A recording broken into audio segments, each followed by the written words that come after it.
Hi. Dwarfed behind the most enormous Union Jack imaginable, Farage, as gloomily predicted a few red and black vidcasts back, briefly outlined his plans for the expulsion of illegal migrants. Short on details, this reforms UK's final solution to the migrant crisis. Farage wants to deport 600,000 plus illegals, which I suspect is just the tip of the iceberg, as he's probably formulating plans for other undesirables. The glaring contradictions of this Farage plan have been pointed out by every other faction of the political class, but present reality and perceptions dictate that in the present atmosphere, a significant number of voters would be only too willing to cast their ballots for this. Enough to triumph against the divided, disintegrating opposition.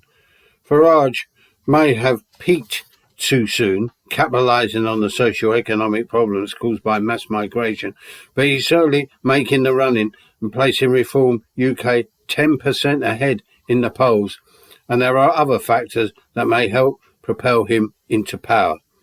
Other enemies within, for example, the Muslim population, its growing social and political power, street presence, and what I've previously forecast could be utilised as expertly by the populist right as the migrant crisis, and could be equally exploited, even more so if there are street disturbances.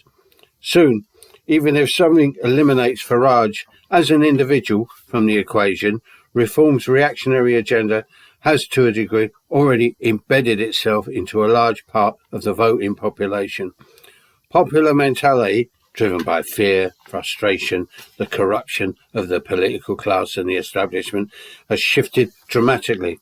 That's why Reform will be delivered a spectacular set of results in next year's local elections, only 9 months away.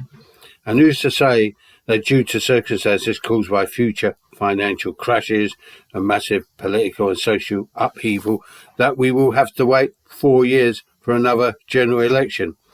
With the unprecedented rise of the populist right, the yet unannounced death of the left, not to mention the centre, what's to stop Farage, Reform, who haven't even bothered with street mobilisations? What the real, genuine anti-capitalist, anti-establishment, all anarcho-autonomous currents must prepare for is the collapse of the present Labour administration. It could be long or short demise, and the resistance to a collapsing future Reform government. Bye.